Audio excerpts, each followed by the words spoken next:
Today we're looking at 5 bows that didn't just survive history, they shaped it. We're talking bows carried by the samurai, the Mongol steppes, the English bowmen, and some others. These are more than just relics, these are something else, and their price tags are slowly but surely climbing. Want to know which ones could turn into 6-figure collectibles in a few years? Let's dig in and find out. The samurai's Yumi.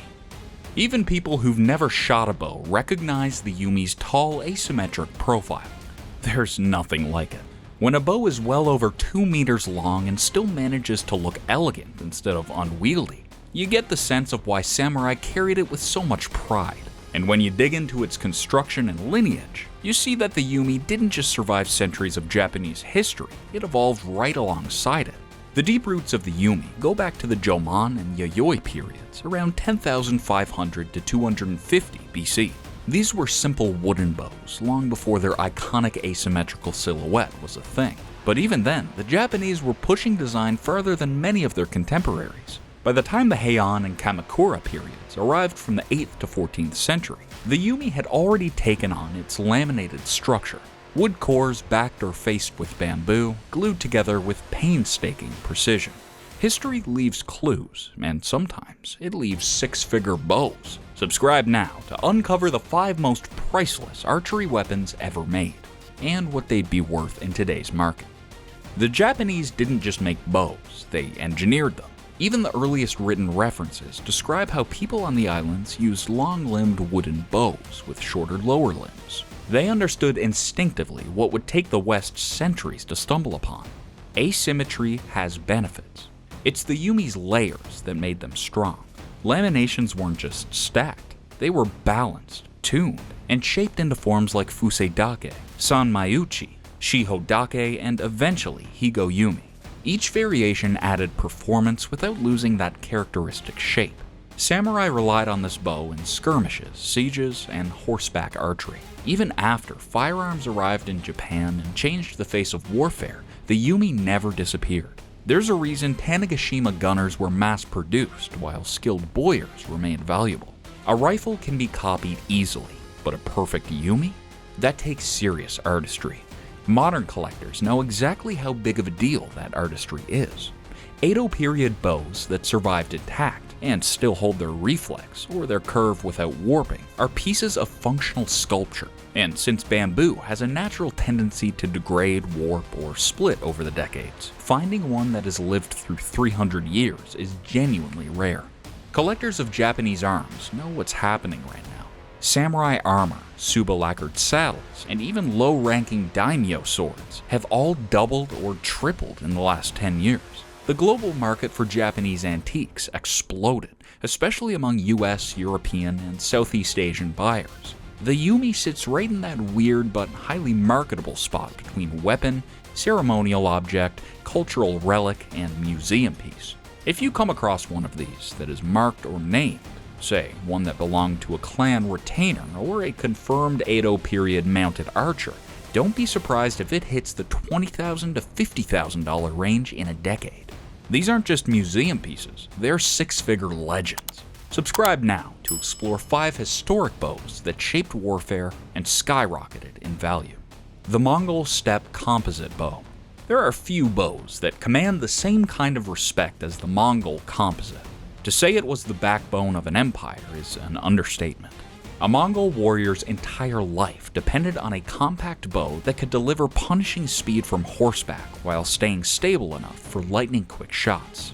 You look at one of these bows, even one of the later Manchu-influenced versions, and it all makes sense. Why civilizations from the Middle East to Eastern Europe feared steppe horse archers for centuries. The bow itself is an example of perfect engineering. A horn belly for compression, a wood core for shape, and sinew on the back for tension, all bound together with hide glue. The painful process of building these took generations of experimentation. Even the birch bark wraps served real purpose. They shielded the bow from moisture, which is the natural enemy of animal glue composite construction. When a bow like this gets wet, it doesn't shoot poorly, it risks coming apart entirely. That's one reason so few genuinely ancient Mongol bows survived. You're dealing with a weapon that was used hard, traveled thousands of miles in brutal environments, and was extremely vulnerable to humidity. The Mongols also made their arrows with deliberate precision. Birch shafts, careful fletching orientation, whistling arrowheads for signaling or tricking game, and heavy war points designed to punch through armor. These weren't simple hunting tools. This was a complete system, tuned to an army that lived and died by its mobility. Even the famous Esunge shot, recorded on a Siberian stele over 550 yards, fits that narrative. Whether every detail of that account is accurate or not is anybody's guess, but the Mongols did take extreme range archery seriously. Collectors today chase anything that even resembles a Mongol-era composite bow. But the sad truth is legit 13th century war bows are now practically extinct. Almost all that remain are fragments in museums, like the ones in the Metropolitan Museum of Art. If an authenticated Mongol conquest-era bow ever appeared, collectors know exactly what would happen. A documented composite bow that predates Manchu influence, one that carries Mongol lamination patterns, tribal carvings, or war provenance, would immediately be considered one of the rarest intact weapons from any medieval civilization, and it would have every reason to sit in the $100,000 to $250,000 range. The English longbow. If there's a bow that almost every Western archer reveres, it's the English war longbow. 6 feet of yew, simple in appearance but savage in the hands of a trained archer, and responsible for some of the most lopsided victories in medieval warfare. People sometimes forget, though, that England didn't invent it. Wales did. The English only adopted it, though they did double down on it. In fact, every man between 15 and 60 was required to practice weekly. It wasn't optional, it was required. So, the English longbow. It fundamentally reshaped how England waged war. By the time Crecy rolled around in 1346, English archers had been trained since childhood. Their shoulder bones and spines literally grew differently from the repeated stress of drawing heavy bows. When these guys unleashed massed arrows into cavalry formations, armor was pointless. Arrows fell like steel rain. And as the French learned the hard way, even crossbow units, well armored, well paid, and usually more effective, crumbled under longbow fire. The bow itself is deceptively simple, a self-wood design made from yew, occasionally elm or ash when yew was scarce. The D-shaped cross-section allows the belly to compress and the back to stretch with surprising efficiency. A skilled archer could shoot 10 to 12 arrows per minute. That's not a myth. It was a documented expectation. Crossbows had the advantage in raw power and accuracy at long range, but the longbow had volume, and when two armies clashed, that mattered far more than theoretical maximum distance. That's why the English dominated at Crecy, Poitiers, and Azincourt. Those battles weren't flukes. They were the result of a national obsession with archery. Collectors and historians know how little survived from that era. Warbows were used until they broke, then replaced. The Mary Rose shipwreck gifted us the best single collection of real medieval longbows, all sealed underwater for centuries. Those bows aren't for sale, but their insured value reaches into the six-figure territory. That gives you an idea of how the professional conservation world assesses their worth. If knight's swords already sell for enormous amounts, a warbow, which is even rarer and tied to battles everyone remembers, would sell for even higher. A conservative valuation would be in the $300,000 to $500,000 range, and it could go higher depending on condition and documentation. Howard Hill's longbow. Switching from medieval battlefields to Hollywood and American bow hunting culture gives the list a great mid-script pivot. Howard Hill is the closest thing modern archery has to a folk hero. Anyone who's ever shot a longbow has at least heard his name. Some of us built bows because of him. The man was arguably one of the most naturally gifted instinctive shooters to ever pick up a bow. Howard grew up with archery, used it in competition, and eventually carried it into film work. These iconic scenes from The Adventures of Robin Hood, where arrows split other arrows or find impossible targets, that was him behind the scenes, not Errol Flynn. Howard also hunted on camera, taking everything from small game to a 10,000-pound elephant using a heavy longbow and an arrow nearly a yard long. It's one thing to read about that, it's another thing to watch the footage and realize he wasn't embellishing anything. He lived for these challenges. His bows reflect that same no-nonsense approach. Most were American-style longbows, often bamboo-backed or made from yew, with draw weights that would make modern shooters sweat. Broadheads were his own designs. Flight shooting records and field competition streaks cemented his place in archery history long before he stepped onto a film set. Collectors know how desirable anything tied to Howard Hill has become.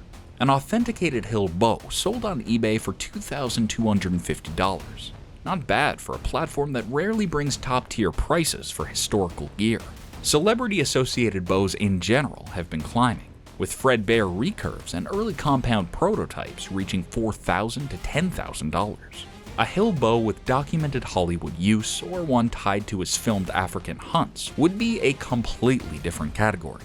The emotional connection alone is enormous for American archers. Combine that with the scarcity of true hill-shot bows in good condition, and you're looking at something that could easily reach $25,000 to $50,000. That's the natural progression of a market built on cultural attachment rather than pure age. Native American plains sinew-backed bows.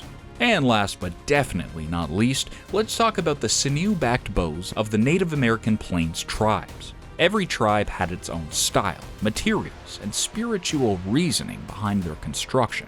When you see a plains bow up close, the workmanship is immediately apparent. They're compact, heavily reflexed, backed with layers of sinew that shrink as they dry, creating tremendous stored energy in a very short limb. They were perfect for shooting from horseback during buffalo hunts and in close quarters fights. The engineering behind them is deceptively complex. Sinew doesn't just add strength, it changes draw characteristics entirely. When properly glued with hide glue, the backing shrinks around 3% as it dries, creating tension, which then pulls the bow into deeper reflex and stores more potential energy without forcing the wood past its limits. It also allows the bowyer to get away with cuts in the grain that would destroy an unbacked self-bow. Short bows of this style, often made from osage, black lotus, or ash, can shoot surprisingly heavy arrows with real authority. Much of what the modern world knows about Native American bow making comes from Ishi, the last surviving member of the Yahi. His methods, thumb release variations, flint knapping techniques, bow construction, they mirror aspects of Asian archery, showing how deep and interconnected the art truly is. Plains tribes took these ideas and adapted them to their environment, their hunts, and their warfare. Auction data for authentic plains bows paints an interesting picture. A full Cheyenne set, bow, quiver, bow case, and arrows, sold for $11,875 at Heritage in 2024. Individual Sioux bows often sell in the $300 to $1,000 range, depending on age and condition. When provenance enters the picture, estimates change dramatically. Pieces connected to named warriors from battles like Little Bighorn, Rosebud, or Sand Creek can reach $10,000 to $15,000, even when they're in rough shape.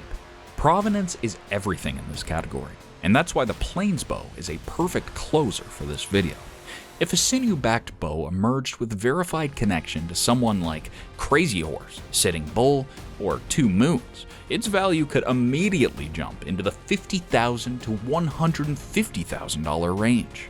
Collectors understand that they're not really buying a primitive weapon, they're buying a piece of irreplaceable American history. And unlike many of the other bows on this list, plains bows often come with companion items like quivers, arrows, and cases that add even more historical texture. These sets rarely appear, and when they do, institutions tend to absorb them quickly, leaving private collectors with fewer chances every year.